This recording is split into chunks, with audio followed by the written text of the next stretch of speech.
Hey, good morning, everybody. Hope you're in for a fantastic day today.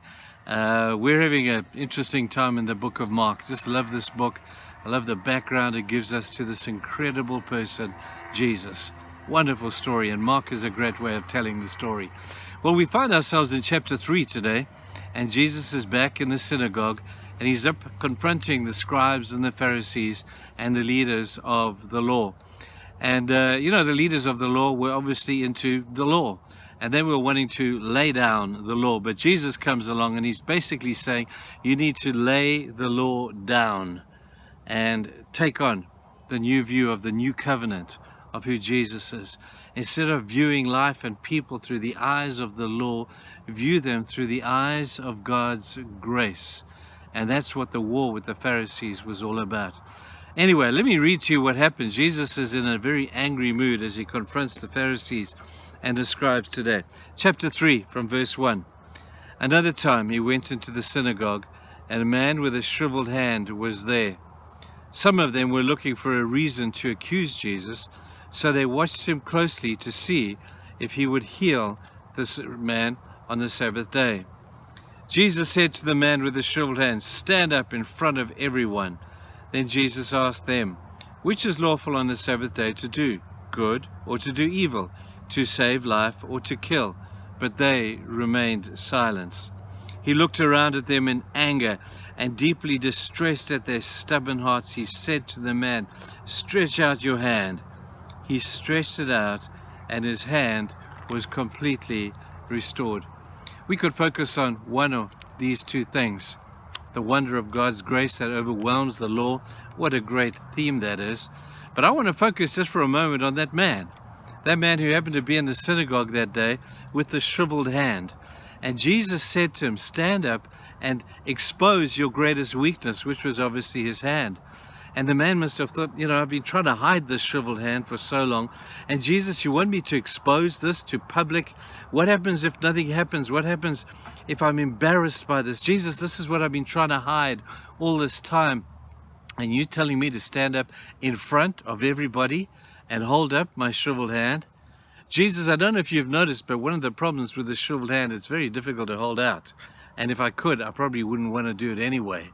But with this, the man stands and he reveals his greatest weakness, his shriveled hand. And Jesus looks at that man, and despite his anger towards the scribes and the Pharisee, here's a model of Jesus' healing. He healed because he wanted to. He healed because this man obeyed Jesus to do what Jesus told him to do. He stands up and he exposes his broken and his shriveled up hand. I think that's remarkable. My applause goes out to that man.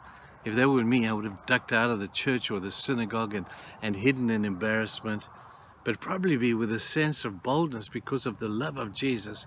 This man stands to his feet and he says, "Okay, Jesus, here goes."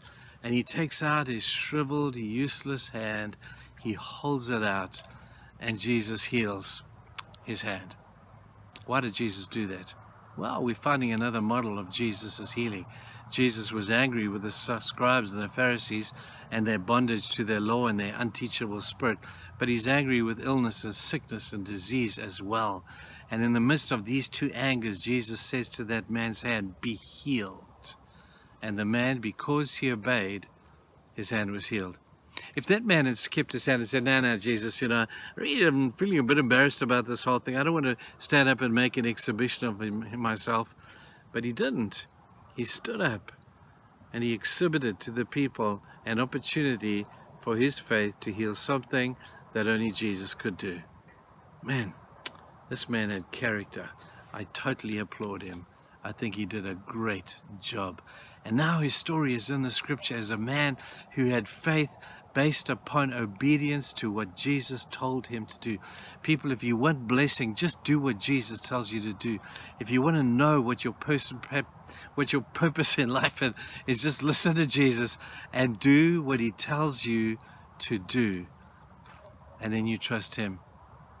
And we leave the rest of the story to Jesus. So maybe Jesus is telling you to do something today and you say, "Well, Lord, I'd rather people didn't know that. I'd rather just hide that from people." And Jesus is saying, "No, it's okay. It's okay. It's okay to expose sometimes your weakness. It's okay to be vulnerable.